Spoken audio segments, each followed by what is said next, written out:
한국농수산대학교 재학생과 졸업생을 위한 컨설팅이 제공됩니다. 법률, 세무상식을 전담 변호사와 세무사가 도와드립니다. 카카오 채널에 한농대 법률 세무자문을 입력하세요. 여러분의 든든한 힘이 되어드립니다. 네, 안녕하세요. 네, 정명규 변호사입니다. 잘 들리시는지 모르겠네요. 잘 들리시면 혹시, 네, 안녕하세요. 네, 네, 알겠습니다. 오늘은 제가 농업인을 위한 행정법 바로 알기라는 주제로, 농업인이 뭐 마주칠 수 있는 그 행정 문제, 이런 것에 대해서 최대한 쉽고 또 사례 중심으로 한번 설명을 드리고자 합니다. 어, 오늘 날씨가 여기는 굉장히 비가 많이 왔어요. 전주는.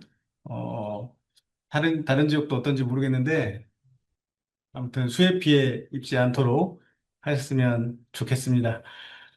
어, 간단하게 제 소개를 먼저 해드리면요. 이렇습니다. 네. 자기소개를 한다는 건 나이가 들어도 부끄러운 일인 것 같습니다. 네. 어, 네. 학교는 연세대학교를 졸업했고요. 뭐 46회 사실 합격해서 변호사 생활을 오래 하고 있는 중입니다. 네. 대학교 때도 그렇고 사법연수원 때도 그렇고 행정법 관련된 전공을 했고요. 그리고 전라북도에서 행정심판위원도 하는 등으로 비교적 행정법 관련된 일은 많이 했습니다. 그런데 이 행정이라는 게 변호사도 이 전공을 하지 않으면 좀 어려운 분야이긴 합니다. 하지만 여러분들이 꼭 알아줬으면 하는 분야이기도 해요.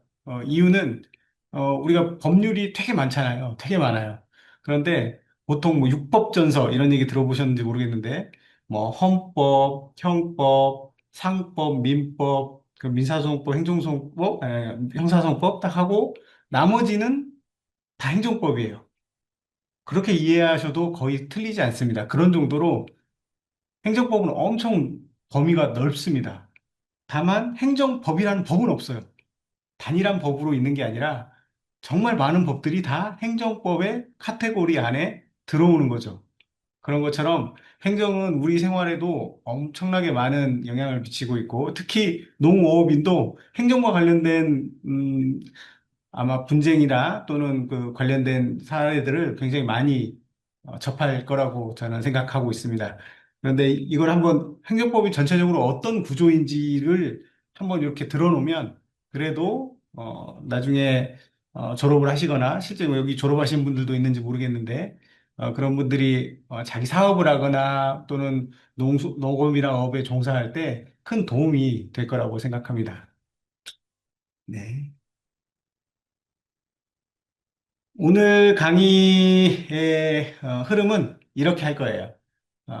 간단하게 행정이 무엇인지에 대해서 한번 말씀을 드리고, 그 다음에 행정작용이 어떤 건지에 대해서도 말씀을 드리고, 그 다음에 이제 통상적으로 이제 뭐 잘 흘러가면 당연히 문제가 없죠. 그런데 뭔가 분쟁이 생겼고, 내가 원하는 게 마음대로 되지 않았을 때에는 행정쟁송이라는 걸 통해서 그 구제를 받는 그런 형태를 취하고 있는데, 그래서 그 행정쟁송이 무엇이고, 또 행정쟁송을 할 때에는 어떤 유형이 있고 또 당사자는 누가 되고 관할 법원은 어디가 되고 언제 문제를 제기해야 되는지 제소 기간은 언제까지인지 이런 문제를 말씀드릴 겁니다. 그 다음에는 어, 보통 행정법 문제가 딱 발생했을 때 사고의 구조가 있어요. 처음으로는 절차가 적법했는지를 먼저 따져보게 됩니다. 그리고 절차가 적법했으면 과연 그 행정처분에 근거가 있는지, 뭔가 법률에 근거해서 행정처분을 했는지, 이런 것들을 따져보게 되고요. 그 다음에 근거가 있다고 하더라도 적절하게 행정청이 재량권을 행사해서 한 것인지, 이런 걸 또 따져보게 됩니다. 이렇게 해서 세 가지 단계 구조로 보통 행정법적인 문제를 바라보게 된다는 이해 구조에 대해서 말씀을 드리고요. 네 번째가 이제 오늘 말씀드릴 내용의 가장 중요한 부분인데, 통상적으로 농어업인이 마주하는 행정쟁송이 어떤 게 있는가? 그러니까 나가보면은 이런 유형의 행정쟁송을 많이 겪는다는 거죠. 그만큼 판례들이 많다는 거는. 그래서 이런 것들을 제가 사례 위주로 설명을 드리고자 합니다. 그리고 나서 집행정지라는 걸 말씀드릴 텐데요. 집행정지는 보통은 어려워하는 용어이긴 한데 일반적으로 이제 가처분, 가압류 이런 것과 비슷하다라고 생각하시면 돼요. 행정쟁송에서 본인이 이기더라도 그 현재 상태를 멈춰놓지 않으면 나중에 이겨도 소용이 없게 되는 경우가 발생합니다. 예를 들면 누군가 행정관청이 우리 집을 철거 명령을 한다. 그랬을 때 내가 이 철거는 잘못됐어요라고 다투고 싶은데 보통 소송 기간이 오래 걸리거든요. 그런데 집행을 정지해 놓지 않으면, 현재 상태를 정지해 놓지 않으면, 나중에 소송에서 이기더라도 이미 우리 집은 철거가 되어버린 상태여서 실질적인 구제를 받기 어려운 상황이 발생하는 거죠. 그래서 그런 사정을 면하기 위해서는 집행정지라는 걸 먼저 받아놔야 되는데, 그 집행정지가 무엇인지를 설명을 해드릴 겁니다. 그리고 마지막으로 이제, 질의응답 시간도 있으니까요. 이때 질의응답을 해주시면 되고요. 강의 중간에도 아무 때나 뭐 원하시는 게 있으면 지금 여기 메시지 창이 있는 것 같은데요. 메시지 창에 어, 메시지를 남기시면 제가 거기에 대해서 가급적 제가 아는 범위 내에서는 답변을 드리도록 그렇게 하겠습니다. 네. 그러면 본격적으로 강의를 시작해 보겠습니다. 네. 행정이라는 게 뭔지 잘 모르시겠죠? 네, 행정 어려운 말입니다. 어려운 말이에요. 어, 행정의 의미는 여러 가지로 분류가 될 수 있어요. 뭐 예를 들면 조직적으로는 조직은 국가의 행정 조직을 가리키는 거고요. 형식적으로는 행정기관의 활동 뭐 이런 걸 가리키고요. 실질적으로는 뭐 국가 작용을 의미하지만 현실적으로는 국민의 한 사람이 마주할 행정은 행정 주체가 공권력의 주체로서 행하는 행위, 즉 우월적인 지위에서 하는 행정 작용을 가리킵니다. 제 말 되게 어렵죠? 예, 어려울 겁니다. 이건 뭔가 강학상 뜻을 뜻하는 거고요. 실제는 이렇게 생각하시면 돼요.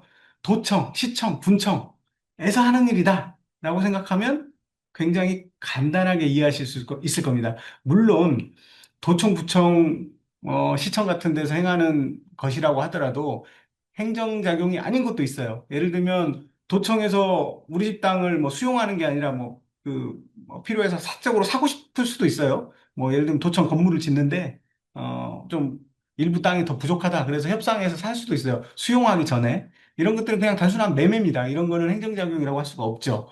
반대로 도청구청 시청이 아니라 일반 개인이 하는 것도 행정작용인 경우도 있어요. 이걸 뭐 저희는 공무수탁사항이다 뭐 이렇게 부르기도 하는데 근데 그렇게 범위를 넓히면 세세하게 들어가면 다른 부분도 있지만 그래도 쉽게 이해하기 위해서는 행정청인 도청이나 군청이나 시청 또 행정청도 많습니다. 뭐 세무서, 뭐 소방서 이런 것들도 다 행정관청이고 뭐 농업인들이 많이 마주칠 농어촌 공사나 또는 어업인들이 마주칠 뭐 수협 같은 데서 하는 일들도 행정작용인 경우가 굉장히 많이 있습니다.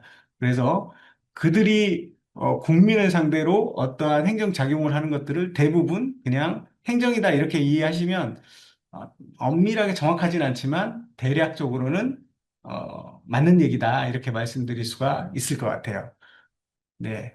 어, 흔히 우리 많이 겪는 걸로는 뭐 이런 게 있을 수 있어요. 뭐 건물을 지을 때 우리가 뭐 벽돌 있고 뭐 나무 있고 뭐 이렇다고 해서 건물을 그냥 아무 데다나 내가 짓고 싶은 데서 지을 수가 없어요. 건축을 하기 위해서는 먼저 관할관청으로부터 인허가를 받아서 건축 허가를 받아서 이렇게 지어야 되죠. 그러면 건축 허가, 인허가 이것도 행정작용이고 행정처분입니다. 또 뭔가 내가 가게를 하나 만들어서 복숭아를 팔고 싶어요. 그런데 복숭아를 파는 것이 뭔가, 뭐 상한 걸 팔았다거나 또는 내가 술을 팔고 싶은데 미성년자한테 팔았다거나 이러면 행정관청에서 행정제재로서 영업정지 같은 걸 할 수 있어요. 그러면 그것도 영업정지도 행정처분이 되는 거고 행정이 되는 겁니다. 그 외에도 뭐 개발행위를 할 때 부담금을 부과한다거나 또는 세금도 사실 대표적인 행정작용 중에 하나예요. 세금을 부과하는 것들. 그런 것들도 다 행정이고 또 뭐 음주운전 같은 거 하시면 안 되겠지만 음주운전을 했을 때 벌금을 받는다. 이건 행정작용이라고 하진 않습니다. 사법작용이라고 해요. 그건 법원에서 또는 검찰에서 형사처벌을 받는 거니까요. 그런데 벌금이나 이런 뭐, 집행유예나 뭐, 실형이나 뭐 이런 걸 받는 게 아니라, 면허를 취소하는 처분 같은 게 있을 수 있습니다. 같이 나오죠, 보통. 그런데 면허를 취소하는 처분 이런 건 또 행정작용으로 분류가 되고 경찰서에서 행하는 겁니다. 이런 것처럼 우리가 주변에서도 행정은 정말 많이 볼 수 있는 거니까요. 오늘 강의를 들어놓으면 앞으로 생활을 하시는데 좀 더 유익하지 않을까 이런 생각이 듭니다. 어, 자, 행정작용의 실제 사례 방금 제가 말씀드린 건데요. 뭐 인허가 처분이라든가 세금 부과 또는 금지 제한 처분, 행정 제재, 부담금 부과 이게 다 행정작용인 것이죠. 네. 자, 그 다음에 이제 행정쟁송의 개념에 대해서 한번 말씀드리고 싶은데요. 행정쟁송이 왜 중요하냐면, 우리가 행정작용은 정말 많아요. 정말 많은데, 이게 내가 원하는 대로 잘 흘러갔을 때는 별 문제가 안 되는 거죠. 그런데 내가 원하는 대로 되지 않는다. 그런데 그렇게 해보고 싶다라고 하면 행정쟁송을 통해서 할 수 있는 거고요. 대표적인 행정쟁송은 행정심판이나 행정소송을 가리킵니다. 이걸 바로 행정청의 처분이나 부작위에 대해서 불복하여 제기하는 거다. 이렇게 표현하고 있고요. 특히 농업인이 행정기관의 처분에 불복할 때 활용할 수 있는 법적 수단으로 자신의 권리를 보호하기 위한 중요한 절차라고 이해하시면 좋을 것 같습니다. 행정쟁송은 뭐 방금 말씀드린 것처럼 대표적으로 행정심판과 행정소송 이렇게 있는데요. 뭐 크게 보면 이제 두 가지 차이가 있어요. 행정심판위원회에서 합니다. 행정심판위원회는 하나만 있는 게 아니에요. 각 기관마다 뭐 예를 들면 도에도 있고 시에도 있고 또는 뭐 중앙행정부처에도 있고 다양하게 있습니다. 교육청은 교육청대로 따로 있고 하지만 이것들을 다 묶어서 행정심판위원회다. 보통 이제 저희는 그렇게 부릅니다. 그리고 행정소송도 법원에서 하는 건데요. 행정법원이 설치되어 있는 곳은 행정법원에서 하게 되고, 행정법원이 설치되어 있지 않은 곳은 일반 일반 그 지방법원에서 행정부 또는 단독이 설치되어 있어서 재판을 하게 됩니다. 그걸 행정소송이라고 하게 되죠. 심리 기간이 있는데요. 심리 기간을 보시면 통상적으로 행정심판은 두세 달 걸립니다. 굉장히 빠른 겁니다. 분쟁을 해결하는 절차치고 두세 달은 정말 짧은 거고요. 행정소송은 1년 이상 걸리는데, 제가 요즘 보면은 1심만도 1년은 걸리는 것 같아요. 그러면 이제 뭐, 우리는 한 3심제를 취하기 때문에, 30 대법원까지 갔을 때에는, 뭐, 3, 4년 걸리는 경우도 굉장히 많습니다. 그리고 여기 기재되어 있지는 않지만 또 큰 차이 중에 하나는 행정심판에서 만약에 청구인, 즉 국민이 이기게 되면 상대인 행정청은 불복을 못하게 돼 있습니다. 그러니까 사실 이기면 거기서 끝나는 거죠. 그런데 행정소송은 국민이 이기더라도, 원고가 이기더라도 피고인 행정청이 불복을 해서 2심, 3심까지도 갈 수 있는 거죠. 그런 면에서 보면 행정심판이 되게 유리해 보일 수도 있을 것 같은데, 다만 이제 인용률이라는 게 있는데, 행정심판을 보면 아무래도 좀 경험상 인용률은 좀 낮습니다. 제가 행정심판위원을 하면서 처리를 해보면요. 한 5%도 안 되는 것 같아요. 인용률이. 그러니까 이제 굉장히 낮은 편이죠. 물론 행정소송도 그렇게 높진 않아요. 뭐, 백서상 보면은 한 15%에서 20% 정도 인용된다고 보이는데, 그래도 5%와 뭐 한 15, 20%는 차이가 있는 거죠. 그런 식으로, 행정심판이 뭐 꼭 다 유리한 건 아니다. 이렇게 생각하시면 될 것 같고요. 의무이행명령 이건 좀 어려운 얘기일 수 있는데요.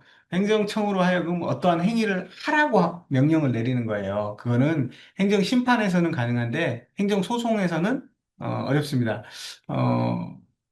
그 이유를 좀 설명해 보자면 어, 기본적으로 이제 우리나라를 비롯한 민주국가는 삼권 분립이 있다고 하잖아요. 뭐 입법, 사법, 행정이 삼권이고 대표적으로 이제 권력 분립이 그 세 가지로 이루어진다고 하고 있는데 한마디로 행정은 사법이 관여하지 않아야 된다는 법리가 작용하는 거고 관여를 하더라도 최소한으로 해야 된다는 법리가 작용하는 거예요. 그래서 행정소송은 사법부인 법원이 행하는 것이기 때문에 어, 행정소송에서는 행정청으로 하여금 어떤 행정처분을 직접 하라, 의무를 이행해라, 이렇게는 못한다는 얘기고, 반대로 행정심판은 행정청 내에 설치된 기구예요. 그래서 같은 행정청 내이기 때문에 행정청으로 하여금 어떠한 의무를 이행해라는 명령을 내릴 수 있다. 이렇게 이해하시면 좀 쉬울 것 같습니다.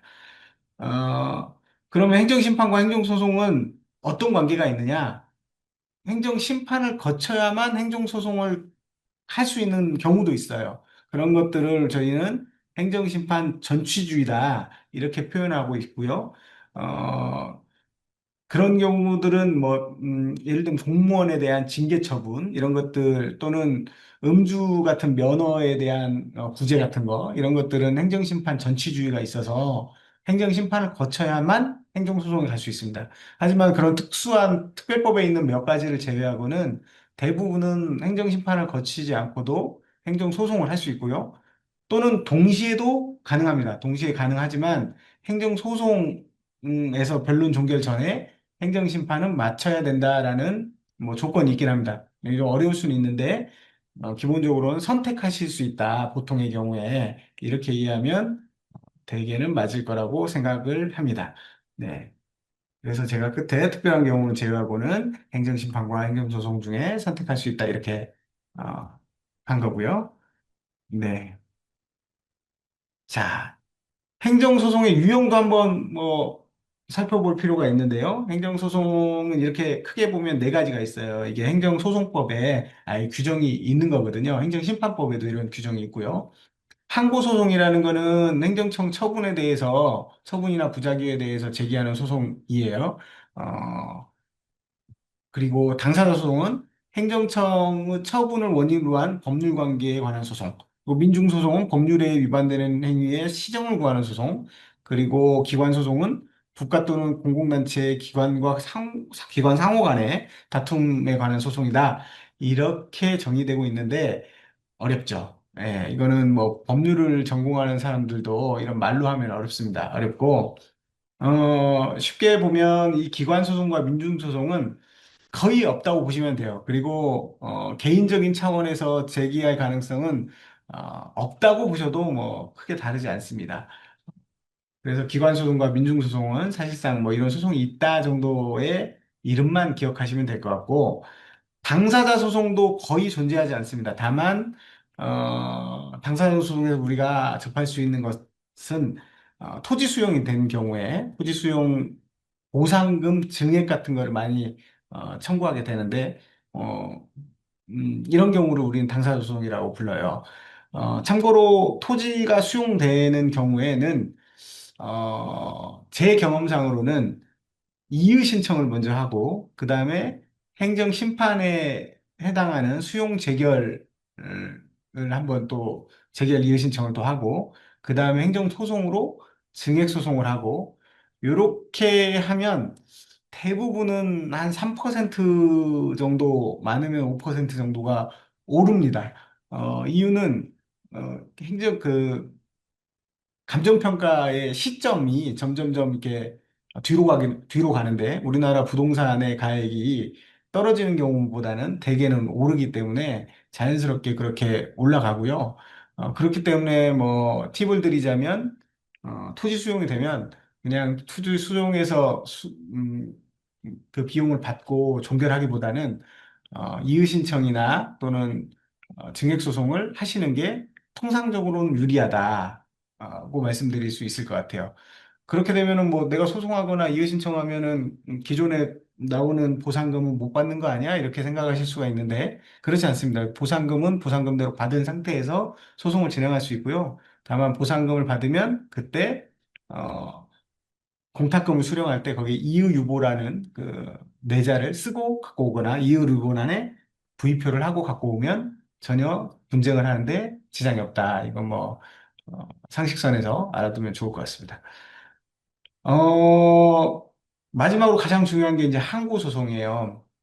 대부분의 행정소송, 거의 행정소송의 최소 95% 이상은 다 항고소송입니다. 항고소송은 행정청이 어떤 처분을 했어요. 아까 설명드린 것처럼 내가 집을 짓고 싶은데 건축 허가를 안 해줘. 이런 경우 또는 내 운전면허에 대해서 면허를 취소해. 이런 경우에 대부분 그걸 다투는 건 다 항고소송이 됩니다. 행정처분의 처분이나 부작위에 대해서 제기하는 소송이죠. 네. 그래서 항고소송이 대부분의 유형을 차지한다. 이렇게 보시면 될 것 같고요. 특히 우리 농수산대 학생들 또는 졸업생들께서는 이 농어업인으로 활동을 할 가능성이 높다고 저는 알고 있는데요. 그래서 농어업인이 주로 접하게 될 행정소송의 유형을 제가 언급해드리면 항고소송 중에 취소송이 될 가능성이 당연히 훨씬 높고요, 많고요. 항고소송 중에는 농지 취득, 어업권 설정과 관련된 분쟁, 그리고 각종 보조금과 관련된 분쟁, 또 농업진흥지역 취소라든가 농지 전용 불허가의 문제, 태양광 설치 등 태양광 설치 등 농지나 아니면 버섯 재배사 같은 농업 기반 시설 위에 설치하는 데 따른 분쟁, 그리고 세금과 관련된 문제는 당연히 많이 있을 겁니다. 네.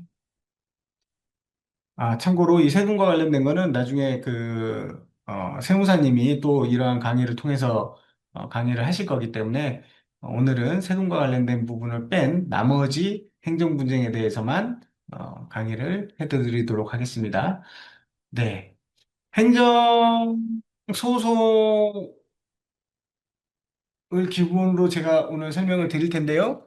아까 말씀드린 것처럼 행정 분쟁은 소송도 있고 심판도 있다고 말씀드렸는데 행정 소송이나 심판은 구조가 거의 유사합니다. 거의 유사해서 오늘은 행정 소송을 중심으로 쭉 설명을 드리면 될 것 같아요. 네.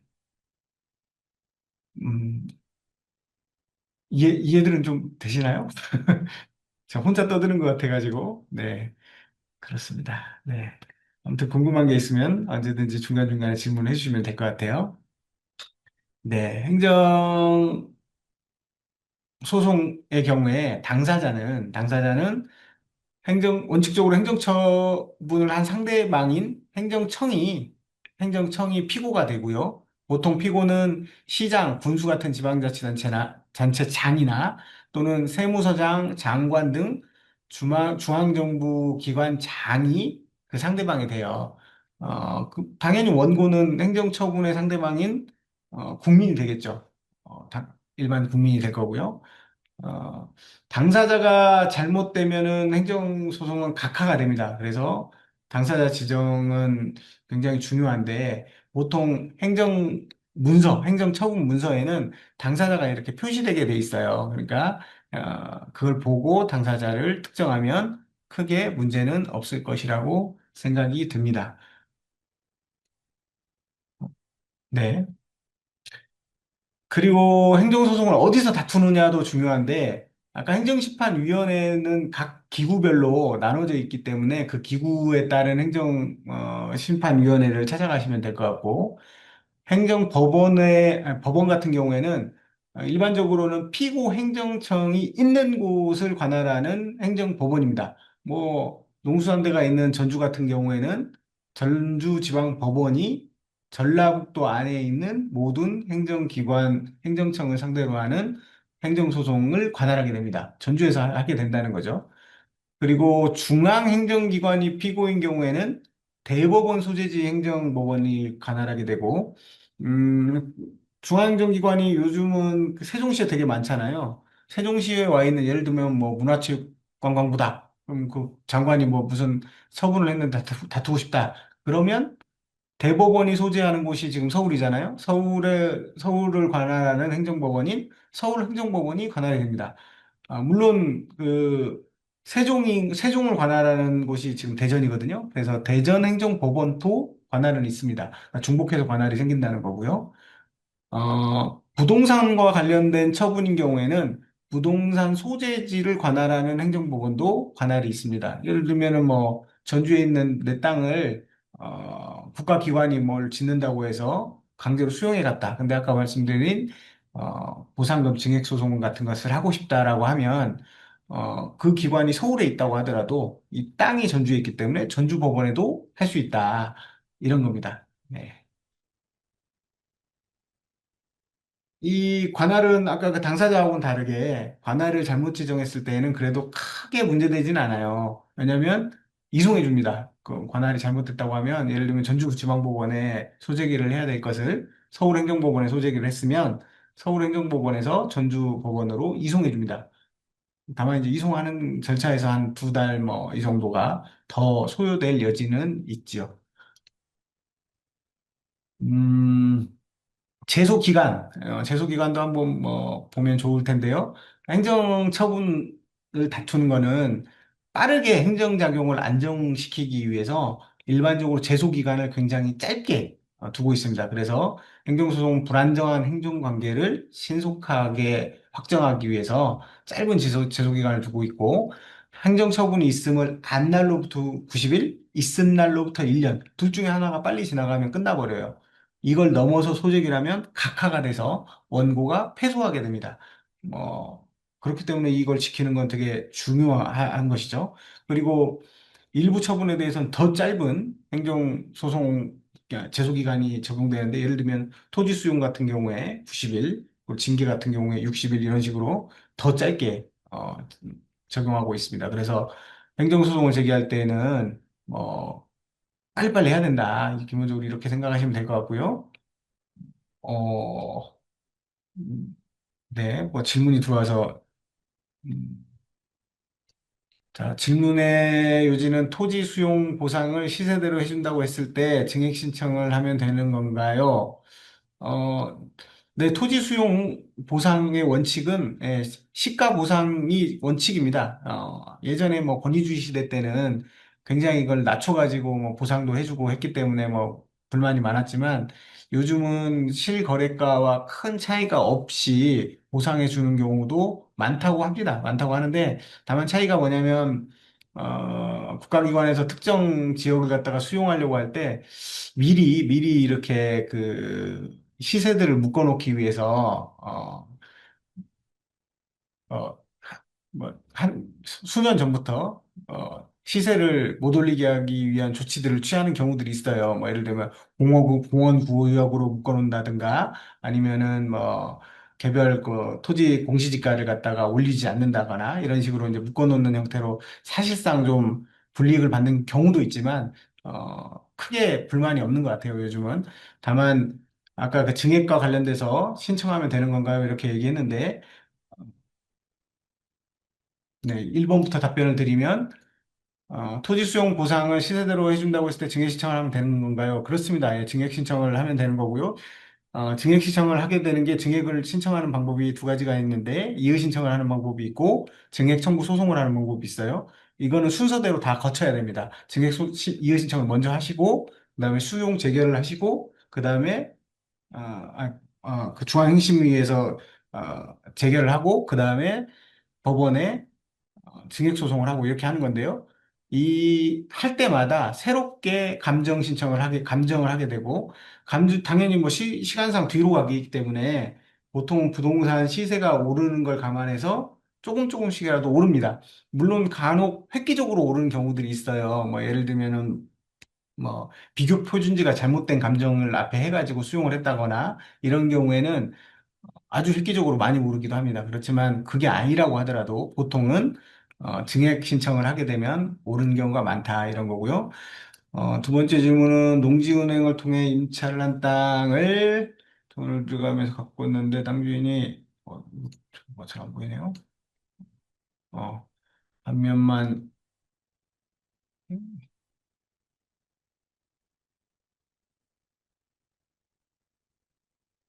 어,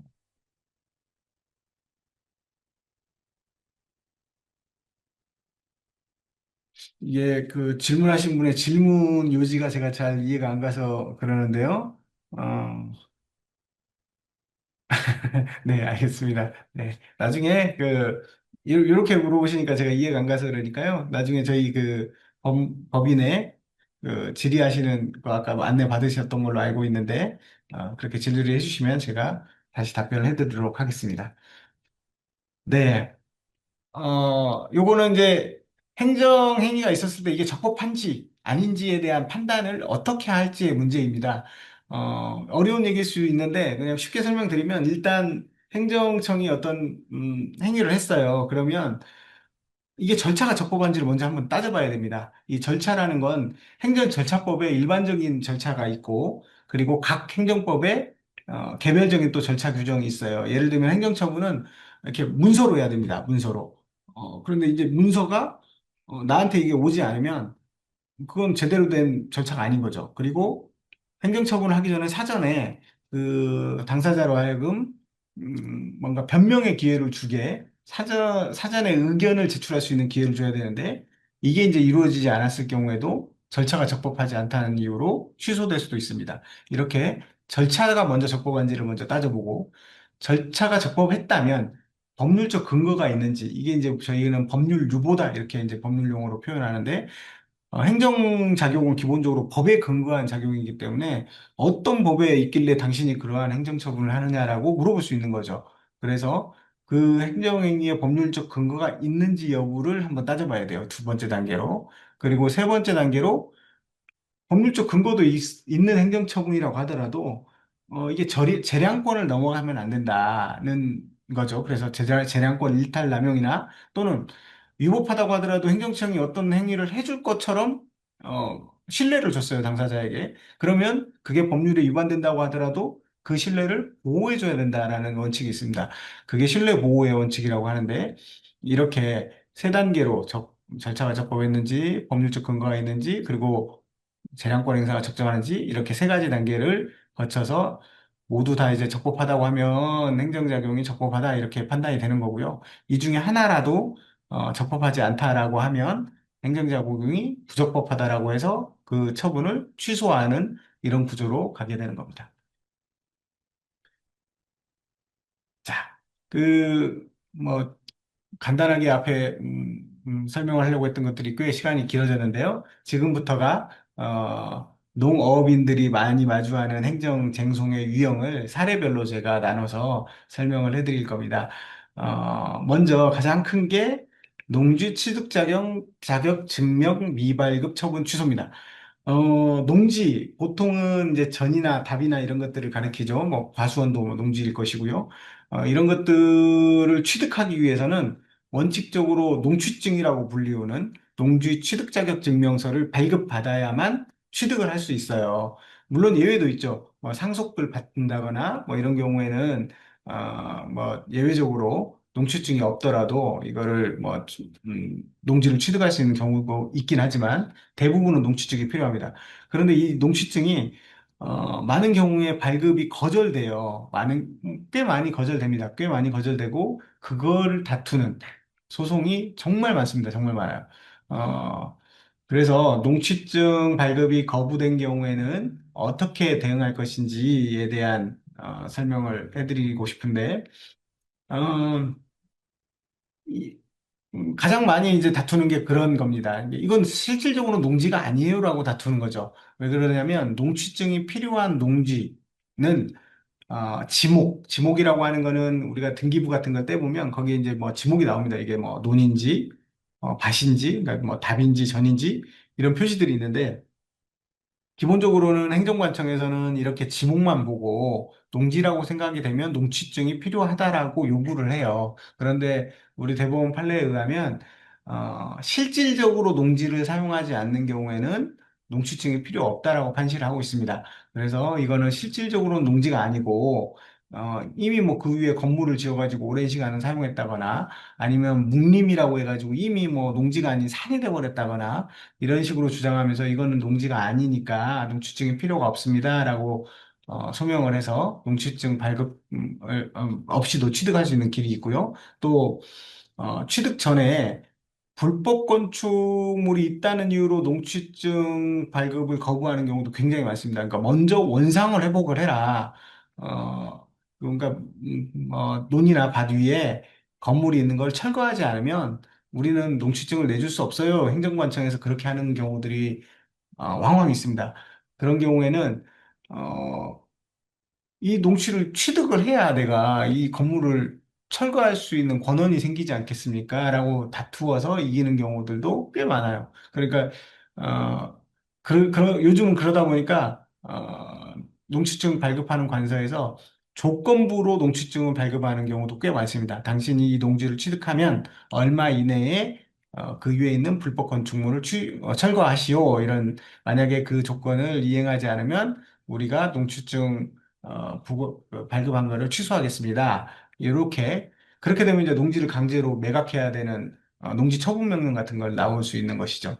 여하튼 이런 식으로 우리가 불법 건축물이 있다는 이유로 농지증을 미발급할 경우에는 이거는 나는 그걸 처분할 수 있는 권한이 지금은 없어요. 나중에 농지를 취득하고 나서 철거할게요. 이렇게 주장을 해서 받을 수 있는 경우가 있다는 것입니다. 그리고 어, 음, 예전에는 사실은 이런 거부가 별로 없었는데 예전에 그 뭐 LH 사태라고 해가지고 뭐 LH에 근무하던 직원들이 내부자의 정보를 이용해서 뭐 멀리 떨어져 있는 뭐 광명 노은사동이라든가 뭐 이런 곳에서 이렇게 농지를 취득하는 이런 경우들이 좀 발생해서 좀 시끄러웠던 경우가 있었는데 그 이후로 농지증 발급이 좀 엄격해져서 거주지로부터 일정 거리가 벗어나면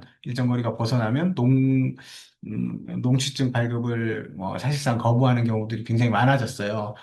그러다 보니까 이제 그런 취지로 발급을 거부하면 내가 실제 농업 경영에 이용할 수 있는 가능성, 그 계획을 입증해서 뭐 예를 들면은 우리 집에서 많이 떨어져 있지만 거기하고 우리 집하고는 뭐 KTX가 다녀요. 그래서 내가 왔다 갔다 하는데 충분히 갔다 왔다 할 수 있어요. 이런 식으로 이제 입증을 해서 실제 농업 경영에 이용할 수 있다는 점을 입증해서 농취증을 발급을 사실상 받을 수 있는 그런 방법이 있습니다.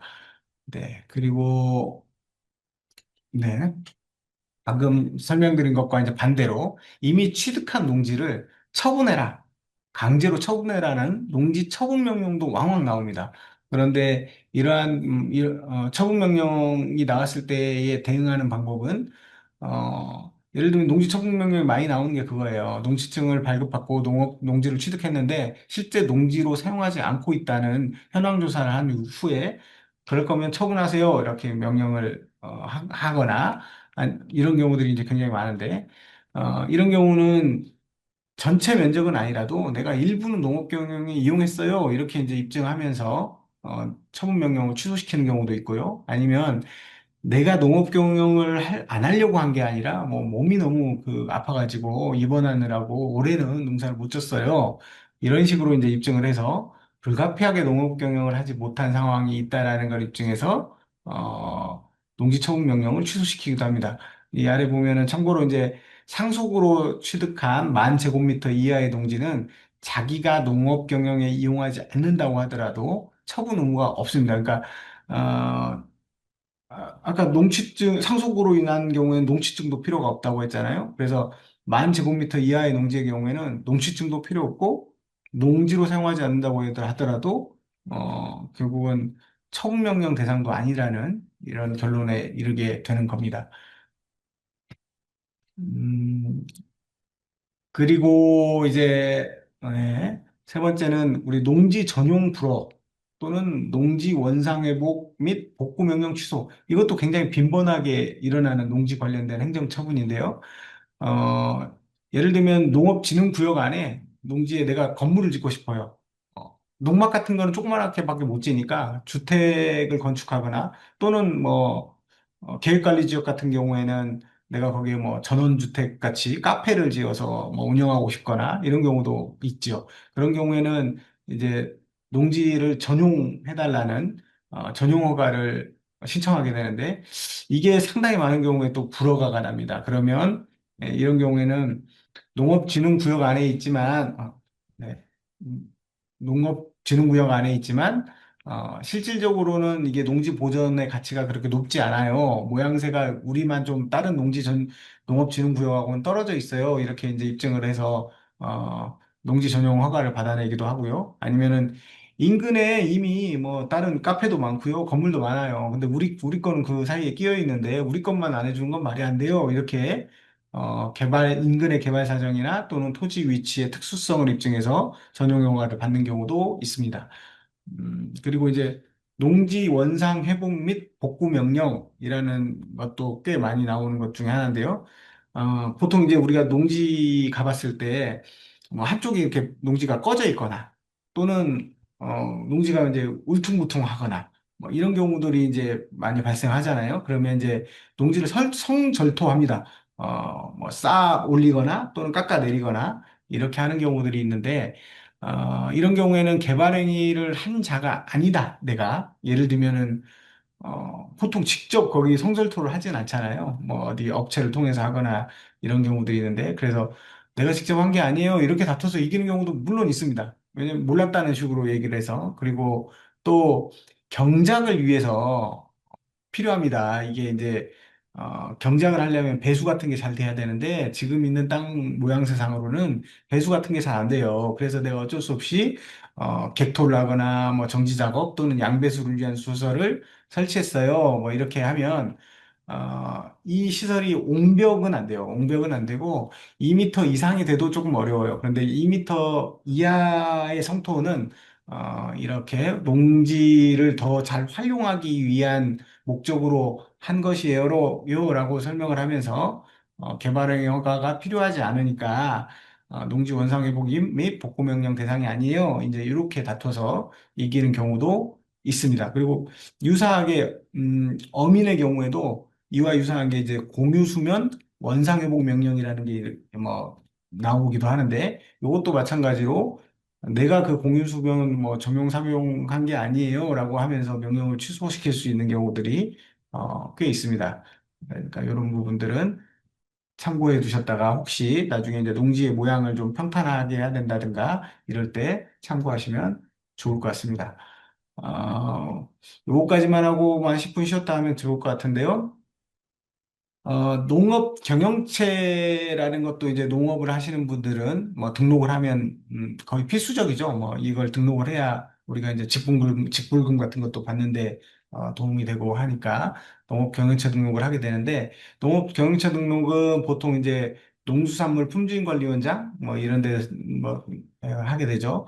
그런데 처음에 농업 경영체 등록할 때 경영 형태, 재배 품목, 재배 면적, 시설 현황 이런 것들을 등록하게 되는데 요즘 많이 하는 것 중에 이제 뭐 그런 거 많이 해요. 관광농원, 관광 휴양 사업 중에 관광농원으로 조성한 경우에 농업 경영체 등록 대상 농지가 아니라는 이유로 농업 경영체 등록 정보를 변경해주지 않는 경우들이 막 있는 것 같아요. 이런 분쟁들이 꽤 있는 걸로 봐서는 이럴 때는 이게 이제 비록 관광농원이긴 하지만 그것도 역시 토지가 농지에 해당된다라는 걸 입증해서 농업 경영 실적이 있고 실제로 농업으로 활용하고 있어요. 이렇게 하니까 우리도 농업 경영체 등록을 변경해 주세요. 이렇게 신청하면 뭐 이기는 경우들이 꽤 많이 있는 것 같습니다. 네.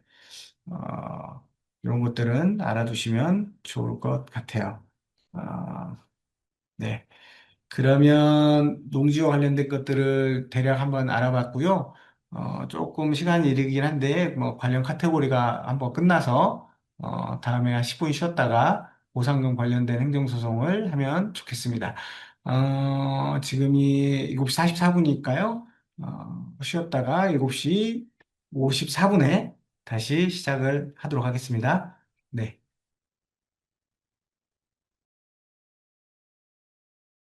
잘 쉬셨나요? 네. 강의 계속 이어서 하도록 하겠습니다. 네.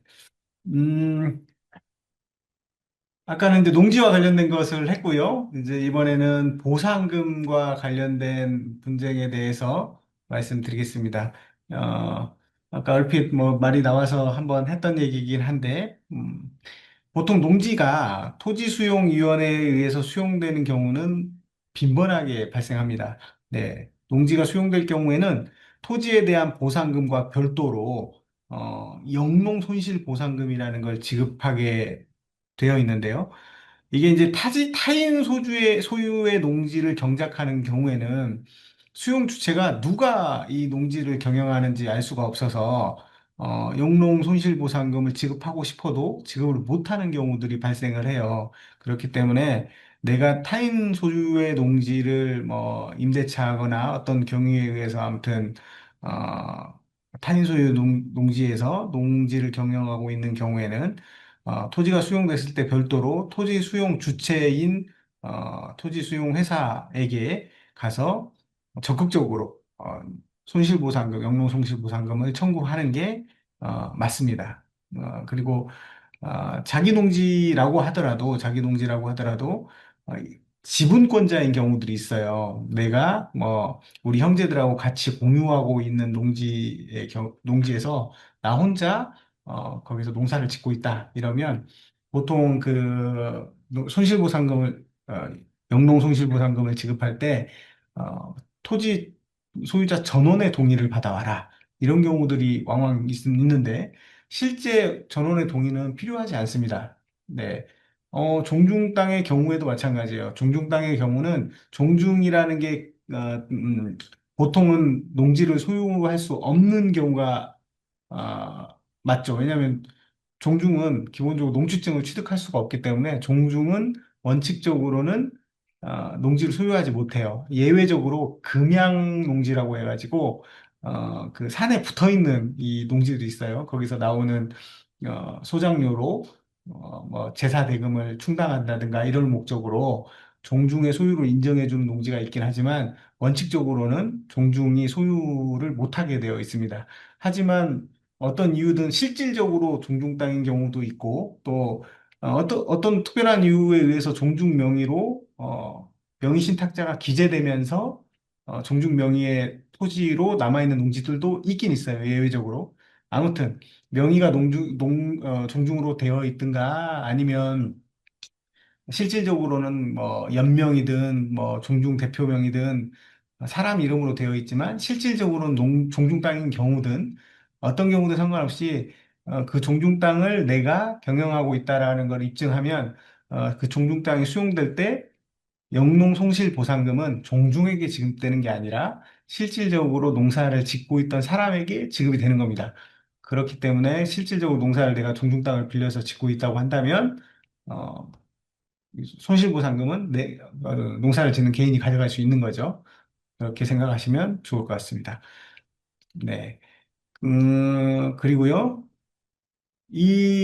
여기서 이제 좀 중요시 되는 게 이 청구 기간이에요. 청구 기간. 저도 뭐 이렇게 해서 그 소송에서 사실상 영농 손실보상금을 지급해야 된다는 내용의 판결을 받았음에도 불구하고 실질적으로 못 받은 경우도 발생했었는데 이유는 법률마다 조금씩 다르긴 한데 가장 흔히 사용하는 토지 수용법, 공익사업을 위한 토지 수용법에 청구 기간이 표시되어 있는데 해당 공익사업 시행 기간 내까지 보상이 이루어져야 되는 규정이 있어요. 보통 이제 우리가 공익사업을 할 때 사업 기간을 정해서 공고를 하게 되는데 일반적으로 뭐 짧게는 1년, 길게는 3년 막 이런 정도 돼요. 그런데 뭐 손실보상금 협의를 막 하다 보면 거의 사업 기간이 끝나가는 마지막에 지급해 주세요. 이렇게 이제 청구하는 경우도 있습니다. 그런데 거기에 맞춰서 네, 지급하겠어요 하고 주면 전혀 상관이 없는데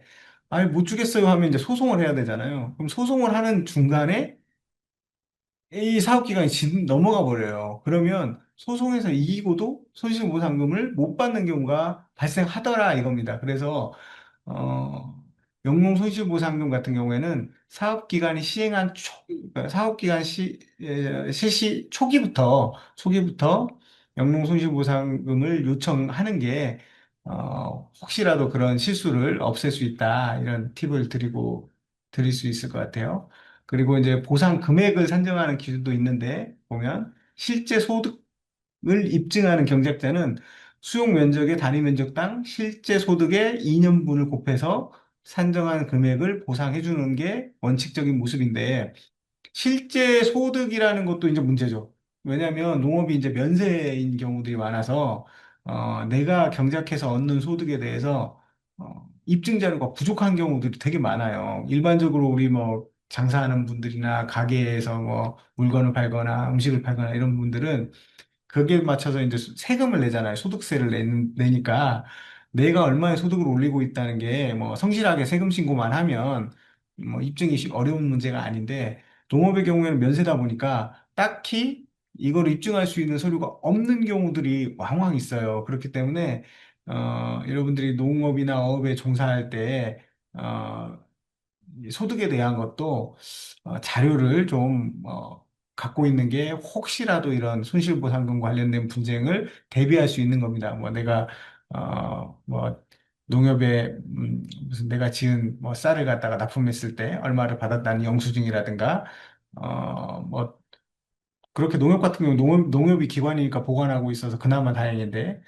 개인적으로 판매하는 것들은 거의 뭐 자료가 남아있지 않은 경우가 발생할 수 있어요. 그러니까 그런 경우에도 가급적 뭐 서류를 남겨놓을 수 있으면 가장 좋고 아니라고 하더라도 예금으로 그 통장 거래를 해가지고 그 자료를 남겨놓는다면 나중에 보상금 관련돼서 영농 손실보상금을 내가 충분히 탈 수 있는데 도움이 된다.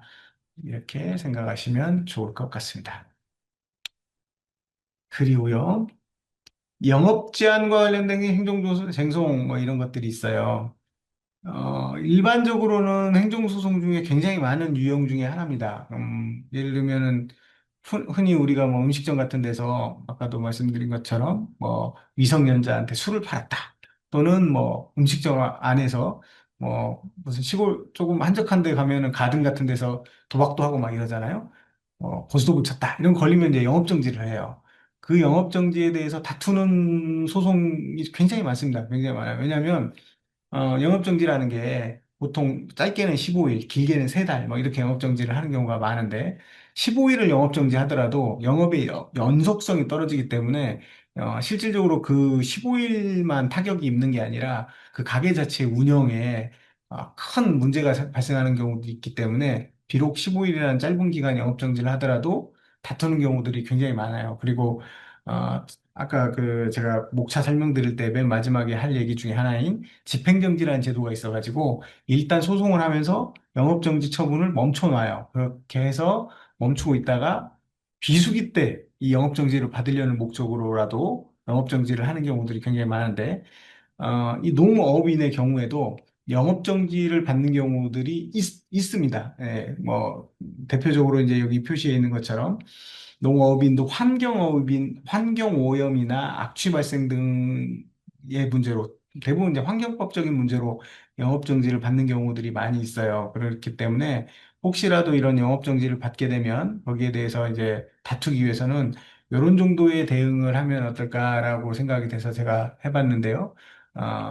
시료 채취 과정의 문제점을 지적하거나 예를 들면은 뭔가 오염물질이 있다고 했을 때 시청이나 군청 이런 데서 나와서 시료를 채취하는데 골고루 이렇게 채취하면 좋은데 보통 이제 뭐 띄엄띄엄 하나나 많으면 두세 개 해가지고 갖고 간 다음에 그 시료 채취 결과를 가지고 행정처분을 하는 경우가 많습니다. 그래서 만약 시료 채취가 나온다면 골고루 좀 해달라고 할 필요도 있는 거죠. 뭐 특히 뭐 오염물질이 뭐 골고루 분산되어 있는 경우보다는 한 곳에 집중되어 있는 경우도 꽤 많은데 환경 담당 환경직 공무원들은 어디가 오염물질이 많은지 아는 것 같아요. 그래서 여러 군데를 하게 되면은 이게 뭐 적절하게 분산이 되는데 한두 군데를 하게 되면은 굉장히 수치가 높게 나오는 경우들이 많습니다. 그래서 시료 채취 과정에서부터 개입해서 좀 골고루 채취할 수 있게 이제 하는 게 중요할 것 같고요. 혹시라도 이제 이게 환경오염 기준 수치를 넘어간다고 하더라도 약간 넘어가는 경우에는 제가 그 행정법적인 문제를 고민할 때 세 단계 사고 과정을 거친다고 말씀드렸잖아요. 절차가 적법했는지, 두 번째는 법률 요구가 있었는지, 세 번째가 이제 재량권 일탈남용인데, 법률 요구까지 해서 이게 환경 오염이 된 게 맞다고 하더라도 그 수치를 조금 넘었을 경우에는 그보다는 내가 뭔가 이 영업이 중단됨으로 인해서 얻을 수 있는 피해가 굉장히 큰다든가 또는 이 영업을 안 하고 멈춰 놓으면 이 오염이 더 가속화될 수 있다라는 이런 점들을 입증해서 어, 영업 정지를 하지 않게 하는 이런 방식도 왕왕 주장이 되고 받아들여지기도 합니다. 그리고 세 번째는 이거는 법률이 있는 경우도 있고 없는 경우도 있는데요. 영업정지 대신에 돈으로 내는 과징금으로 전환하는 이런 규정이 있는 행정법들이 꽤 많은데 특히 이 세 번째 거는 행정심판에서 굉장히 잘 받아줍니다. 행정심판에서는 제 경험상으로는 과징금 규정이 없는 것 같은데도 과징금으로 전환해 주는 경우까지 있었던 것 같아요. 네. 그런 정도로 과징금 전환 요청은 잘 받아주니까, 꼭 이 영업의 연속성이 필요하다 이러면 행정심판을 제기한 뒤에, 과징금으로 전환해 주세요. 난 차라리 과징금을 내고 영업은 계속하고 싶어요. 이렇게 주장했을 때에 받아들이는 경우가 있으니까 참고해 주시면 좋을 것 같습니다. 어, 그리고요, 음, 네. 농산물 품질 관련된 행정쟁송도 한번 볼 필요가 있는데요. 근래 이제 로컬 푸드 이런 데에 납품하는 농업이 많이 늘고 있잖아요. 이런 경우에 이제 관할 지방자치단체가 농수산물 품질관리법에 따라서 정기적으로 농약 잔류 허용 기준 등을 검사하고 이걸 체크합니다. 그래서 만약 이걸 초과하면 해당 농산물 자체를 다 수거해라. 이런 명령을 해요. 그런 경우에 정작 이제 농업인은 농약 잔류 허용량을 측정하기도 어렵고 자기가 집에 뭐 예를 들면 오이나 가지 키워가지고 로컬 푸드에 납품하는데 그때마다 농약 잔류량을 검사하기가 쉬운 일이 아니잖아요. 그런데 이제 가보면 허용량을 넘어간다고 나오는 경우도 있어요. 그러면 이게 내가 정말 농약을 너무 과다하게 사용해서 하는 거라면 어쩔 수 없겠지만, 인근 지역에서 이게 농약이 넘어오거나 또는 방역 지역이어서 방역을 하다가 그런 것 때문에 오염 기준 수치가 넘어가기도 하는 모양이더라고요. 뭐 판례들을 보면 그런 판례들이 종종 있습니다. 그러면 이게 내가 농약을 뿌려서 이렇게 된 게 아니에요라고 입증해서 자기 책임이 아니다. 자기 책임 부정을 한 뒤에 이걸 입증해서 농산물 수거 명령을 갖다가 취소시키는 이런 경우들이 있으니까 이런 부분을 생각해 보면 좋을 것 같습니다. 네.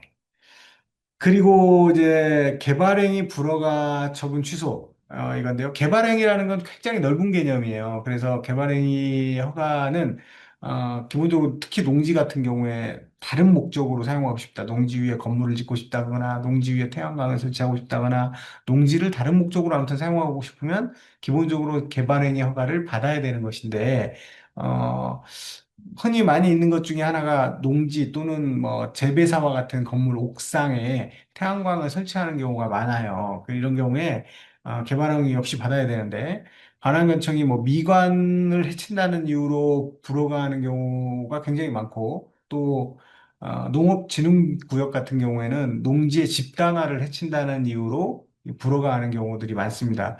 이런 경우에 농지 보존의 필요성이 뭐 별로 없다 이렇게 입증을 하거나 또는 내 땅 바로 옆에도 이거 다 설치되어 있어요. 이렇게 주변에 허가된 유사 사례가 있다라는 걸 제시하거나 또는 뭐 신재생 에너지 정책에 부합하는 것이고 경관 훼손 우려도 별로 없어요. 이렇게 입증을 해서 승소해서 결국은 그 태양광을 설치하는 경우들이 꽤 많이 있습니다. 꽤 많이 있어서 이런 것들은 만약에 태양광 관련돼서 개발항의 허가를 신청했다가 불허가 난다고 그냥 포기하지 마시고 많은 경우에 이거 소송을 하면 이기는 경우들도 꽤 있습니다. 그러니까 한번 참고를 해보시면 좋을 것 같아요.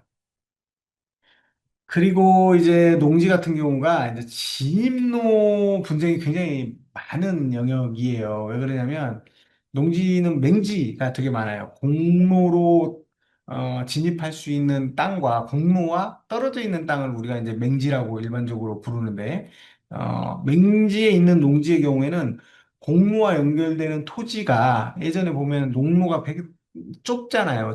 좁아서 뭐, 사람이나 한 명 겨우 이제 걸어 다닐 정도의 길이거나 이런 경우가 많은데 요즘은 이제 농지에서 그 기계들을 사용하는 경우가 많아서 이 기계가 들어가려면 도저히 그 땅으로 못 들어가는 경우들이 많아요. 그러면 이제 두 가지 방법이 있는데, 하나는 개인 땅인 경우에는 주의토지 통행권이라는 거를 확보해 달라는 요청을 해가지고 이 땅이 이러한 청구가 받아들여지면 옆에 땅을 가장 침해가 적은 방식으로 옆에 땅을 통과할 수 있습니다. 대신에 그에 대한 비용은 옆에 땅 주인한테 지급을 해야 되겠죠.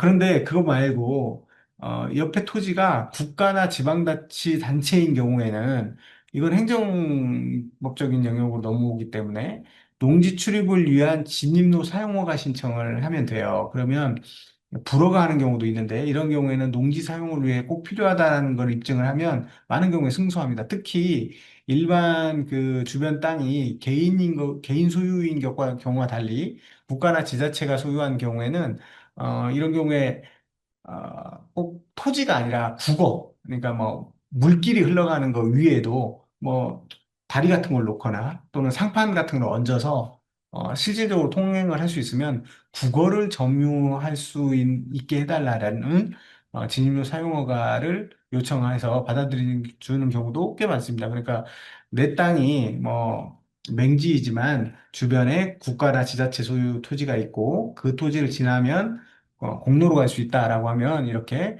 진입로 사용허가를 신청해서 맹지를 해결할 수 있는 길이 있을 수 있습니다.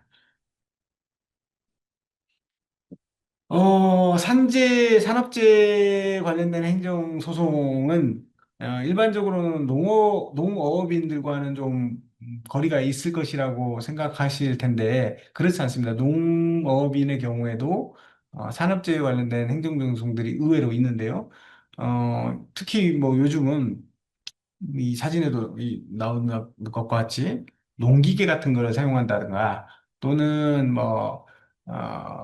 어떤 다른 기관에 외주를 줘가지고 그 외주 기관이 와가지고 대량화된 농지들 같은 경우에 그렇죠. 뭐 예를 들면 사람들을 데리고 와서 고구마를 한꺼번에 캔다거나 또 배추를 심는다거나 이럴 때 그걸 하다가 이제 다치는 경우들이 있단 말이죠. 이런 경우에는 농업인의 경우에도 산재가 적용되는 업무 수행 중에 재해를 입는 경우에는 근로복지공단이 요양 승인을 요청할 수 있고 만약 요양 승인을 해주지 않으면 업무 수행 과정에서 발생한 사고의 힘을 입증해서 업무상 재해로 인정받는 경우가 의외로 있습니다. 그러니까 이런 경우에도 농업 인이라고 해서 무조건 뭐 산재가 적용되지 않는다 이렇게 얘기하시는 분들도 있는데 그런 건 아니고 산재가 인정되는 경우가 있을 수 있으니까 인정되는 경우에는 산재 신청을 하시면 된다 이렇게 생각하시면 됩니다.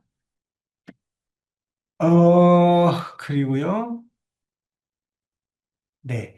사용료 부가처분 취소, 이런 것들도 이제 꽤 많은데, 최근에 이제 이 스마트팜 등 대규모 농업시설을 경영하고 있는 경우가 꽤 많아졌는데, 지방자치단체의 공유재산을 사용허가를 받아서 이러한 그 대규모 농업시설을 하는 경우들이 많아요. 그리고 좀 더 시골로 가면 아예 군에서 이런 걸 시군에서 이걸 장려하기 위해서 시군의 비용으로 스마트팜 공단을 설치해놓고 대규모 스마트팜을 설치해놓고 이거를 여기 와서 이용하세요 이렇게 안내하기도 합니다. 근데 그런 경우에 보면 어, 지방자치단체는 행정재산을 사용한다는 이유로 사용료를 부과하는 경우들이 있어요. 그런데, 어, 보통 스마트팜이나 이런 거 하는 그 농지들은 해당 부지 및 시설물이 행정재산이 아니라 일반 재산인 경우가 많습니다. 이거는 이제 행정이 가지고 있는 재산을 유형으로 쭉 나눠가지고 행정재산과 일반 재산으로 이렇게 나누거든요. 그런데 행정재산인 경우에는 사용료를 부과하는 거고 일반 재산의 경우에는 대부계약을 체결하는 거예요. 한마디로 이거는 행정재산인 경우에는 행정처분, 공권적 지위에서 이렇게 하는 거고 일반 재산인 경우에는 일반 사인 간의 거래하고 똑같은 거죠. 그냥 내가 빌려줄게. 그러니까 대부계약이라는 게 임대차하고 비슷하다고 생각하시면 되거든요. 그러니까 임대차 대부계약의 대상이 되는데도 불구하고 사용료를 부과하면 이거는 잘못된 거니까 취소해 주세요. 이렇게 얘기할 수 있는 겁니다. 그러니까 사용료 부과가 나오면 그냥 무작정 사용료 내야 되구나 이렇게 생각하지 마시고 이게 이제 행정재산인지 아니면 일반 재산인지 한번 따져볼 필요가 있을 것 같습니다. 그다음에요. 지원금. 지원금이 보조금이라고도 하고, 다른 직불금이라고도 하고, 용어들은 굉장히 많이 있는데, 어, 기본적으로는 국가가 이제 선의로 이제 지급해주는 그런 비용이라고 생각하면 돼요. 그러면 지원금의 경우에 받을 땐 좋은데 일정 경우에 이제 환수하는 경우가 굉장히 잦게 있습니다. 그러면 어, 각종 지원금을 환수하는 경우는 환수 요건이 해당되는지를 우리가 입증해서 환수를 막을 수 있는 경우들이 발생을 하는 건데요. 어, 환수 요건을 엄격하게 해석하는 경향도 있으니까 환수 요건을 맞는지 먼저 보고 그리고 지원금 사용에 적법성이 있는지 이런 걸 보고 그래서 환수 사유에 해당되지 않는다는 걸 주장해서 받아들여지게 만들면 되는데요. 아래 있는 것처럼 예를 들면 FTA 예전에 자유무역 협정에 따른 농어업인 등의 지원에 관한 특례법 이런 게 있었어요. 그래서 과수나 시설 원해 등의 재배 시설을 계속하는 게 곤란하다고 인정되는 농어업인에 대해서는 폐업 지원금을 지원했었습니다. 그런데 이제 요거를 그 이후에도 과수를 계속하네? 몇 그루 더 키우고 있네? 일부는 남았네? 이러면서 이제 환수를 많이 했었어요. 근데 이게, 전체적으로는 대부분 안 하고 있는데 일부만 좀 남았습니다. 이런 경우에는 환수 대상이 아닙니다. 이렇게 주장해서 받아들여진 경우가 있었고요.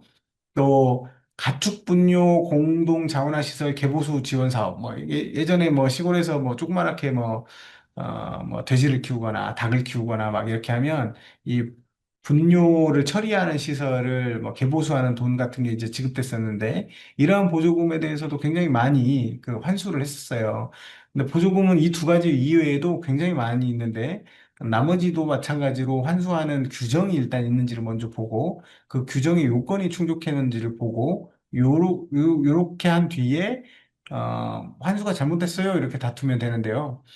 행정심판위원회나 법원이 보조금 환수에 대해서는 정말 엄격하게 봅니다. 엄격하게 본다는 얘기가 웬만하면 환수하지 못하도록 한다는 이렇게 이해하시면 돼요. 그래서 보조금 주었던 거를 뺏는 거는 엄격하게 바라보고 있으니까 환수 처분이 나오더라도 바로 내지 마시고 한 번쯤 고민해 보실 필요가 있는 것 같습니다.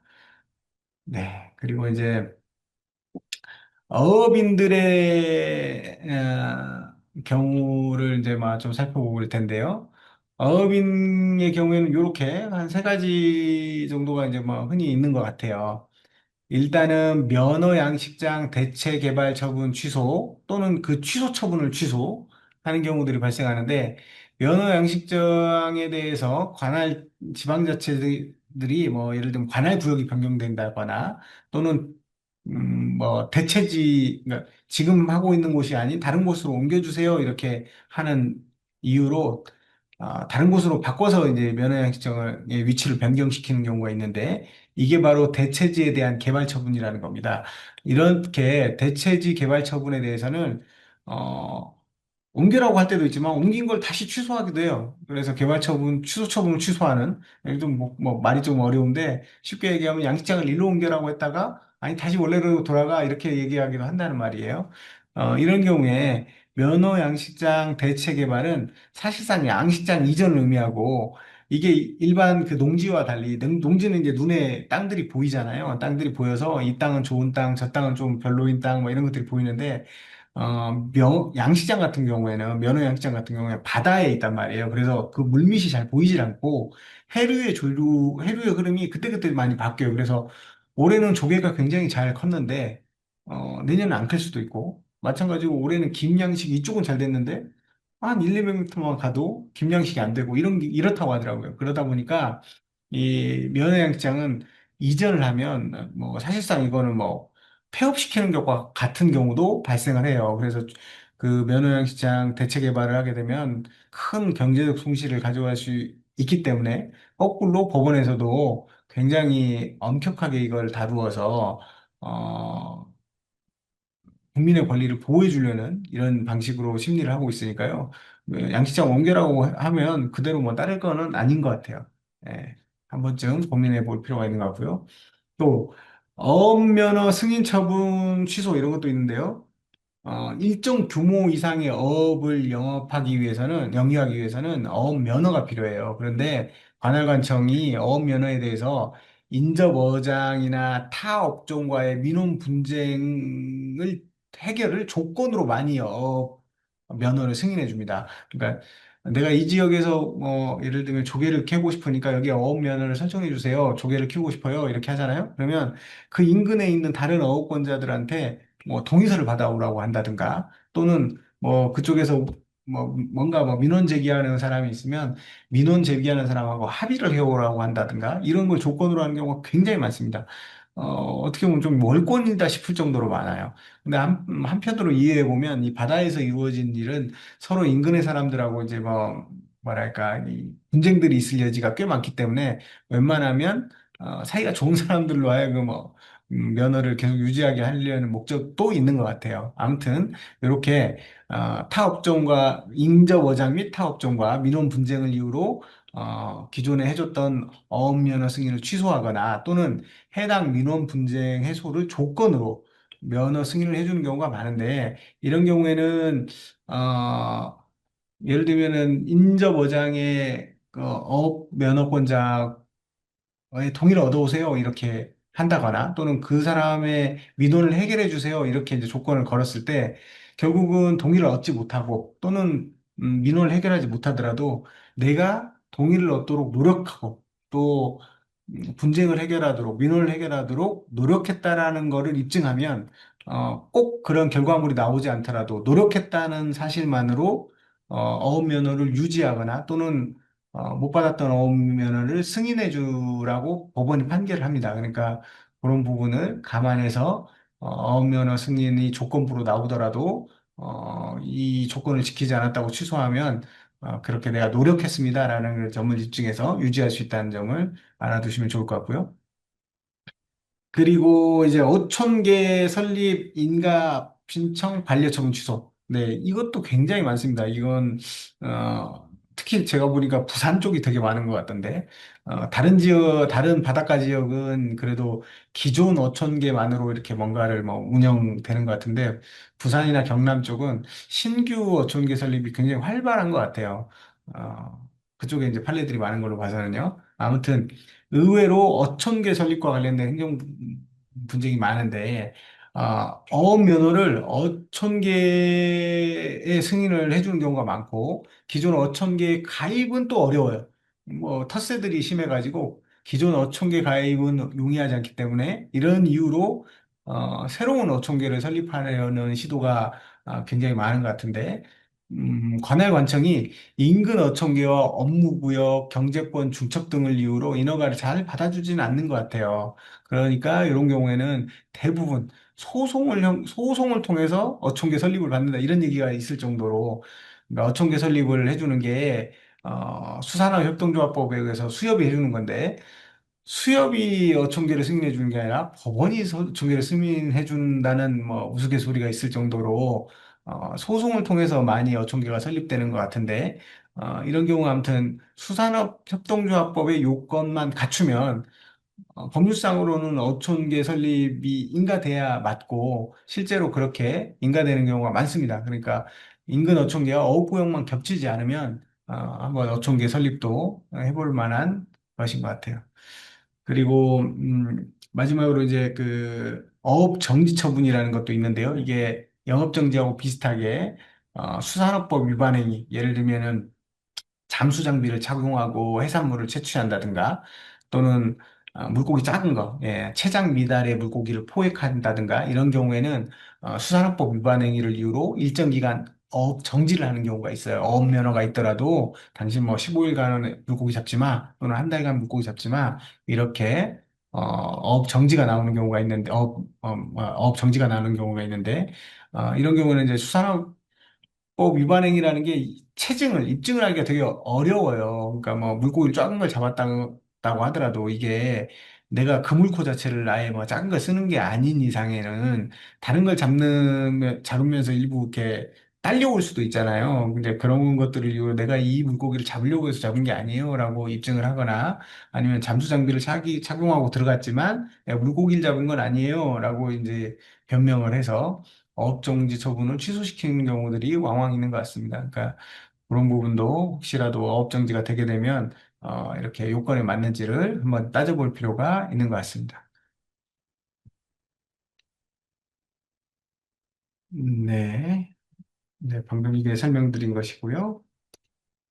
네.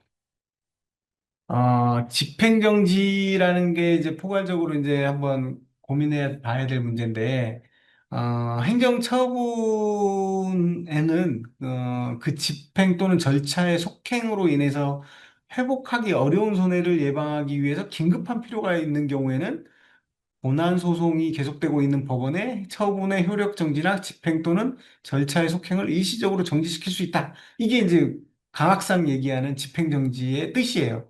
그런데 이제 뭐 이렇게 얘기하면 어려운 것이고, 쉽게 얘기하면 아까 뭐 영업 정지가 나왔다고 해도 내가 이걸 다투고 싶은데 다투려면 법원에 아까 뭐 소송 기간이 짧아야 1년 정도 걸린다고 했고 행정 심판의 경우에도 뭐 2달, 뭐 3달 이렇게 걸려요. 그런데 그 사이에 이 영업 정지 기간 제가 짧으면 15일, 길면 3달 정도라고 말씀드렸잖아요. 이 기간 지나가 버려요. 그러면 내가 행정 심판이나 행정 소송에서 승소를 한다고 해도 이미 그 영업 정지는 다 해버리고 실익이 없는 결과가 나타날 수 있기 때문에 행정 소송이나 심판이 끝나기 전까지 결론이 나올 때까지는 이 행정 처분을 의 효력을 정지해 주세요. 이렇게 요청하는 게 집행정지다. 이렇게 이해하시면 좋을 것 같습니다.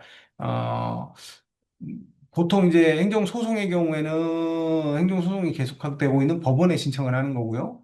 행정심판의 경우에도 마찬가지로 내가 신청할 행정심판위원회에 신청을 하면 돼요. 제가 이제 행정심판위원도 이제 꽤 오래 했었는데, 행정심판위원회는 보통 뭐, 그 행정심판의 위원회 유형마다 다르지만, 흔히 있는, 시도 산하에 있는 행정심판위원회, 이게 이제 가장 많은 사건들을 처리하는 행정심판위원회인데 한 달에 한 번 정도 대략 있습니다. 그러니까 한 달에 한 번 정도 있는데 이거 역시도 한 달에 한 번이면 30일이잖아요. 30일 안에 영업정지가 끝나버리는 경우들이 많으니까 행정심판위원회에는 아예 그 상임위원 한 분이 영업정지만 담당하고 있어요. 그래서 이거는 바로바로 해줍니다. 행정심판위원회가 열리지 않더라도 혼자 먼저 결정을 하고 나중에 행정심판위원들한테 추인을 받는 형태로 운영이 돼요. 그러니까 행정심판위원회에 집행정지를 신청해도 나올 만한 집행정지는 곧바로 나온다. 이렇게 생각하면 되고요. 행정법원에도 보통 행정법원에 그 소송을 제기하면 20만 한 1년 걸린다고 제가 말씀드렸는데, 행정법원에 집행정지 신청하면 그래도 한두 달 안에 보통 집행정지에 관한 신문기일은 잡힙니다. 그래서 여기서 이제 뭐 인용이 되면 집행정지를 해둔 상태에서 본안 소송으로 넘어가는 것이죠. 어, 결국은 행정처분의 경우에 이게 시간이 급하다. 그래서 내가 뭔가 행정처분을 지금 당장 받을 수는 없는 상황이다라고 하면 집행정지를 신청하면 좋을 것 같고요.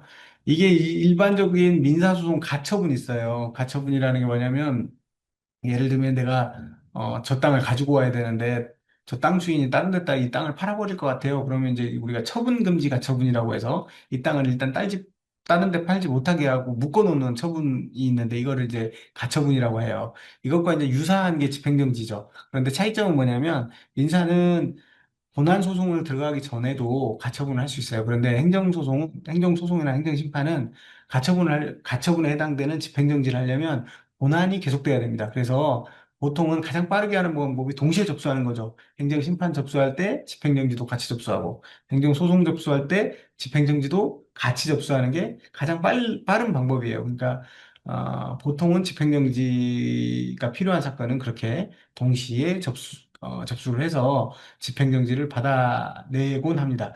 집행정지는 제 경험상으로는 비교적 쉽게 나오는 것 같아요. 그래서, 일단은, 행정 분쟁을 하기 위해서는 집행정지도 보통은, 그냥 패키지처럼 같이 들어갈 수 있는 건 같이 들어가는 게 가장 좋다고 저는 생각이 됩니다. 네. 네, 요게 이제 방금 말씀드린 그 집행정지와 가처분의 차이인데요. 음, 집행정지는 행정소송이나 행정심판 영역에서 쓰는 말이고, 가처분은 민사에서 쓰는 용어예요. 신청 시기도 집행정지는 본안소송 계속 중에만 가능하고, 가처분은 본안소송과 상관없이 신청할 수 있습니다. 대상은 집행정지는 행정처분의 효력이나 집행에 대해서 신청하는 거고, 가처분은 분쟁 대상인 물건이나 권리 관계에 신청하는 겁니다. 목적은 이제 뭐 집행정지는 회복하기 어려운 손해 예방을 위해서 하는 거고, 가처분은 권리의 보전 또는 현상을 유지하기 위한 것이죠. 마무리 말씀으로 이제 농업인은 행정처분으로 인한 즉각적인 피해를 막기 위해 집행정지를 활용할 필요가 있다. 뭐 이렇게 어, 어져 있습니다. 네. 만약에 이제 행정 처분과 관련돼서 내가 원하는 인허가가 나오지 않았거나 나의 의사에 반해서 나의 권리를 억제하는 행정 처분이 나왔을 경우에 어떻게 대응할 것인가? 여기에 대해서는 이 다섯 가지 과정을 거치면 되는데요. 처음에는 이제 처분 문서. 아까 행정 처분은 기본적으로 문서로 해야 된다고 얘기를 했으니까 그래서 대부분은 문서가 있을 겁니다. 그래서 처분에 관한 내용이나 그리고 근거 법령, 처분 일자 이런 것들을 이제 꼼꼼히 확인해 볼 필요가 있는 것 같고요.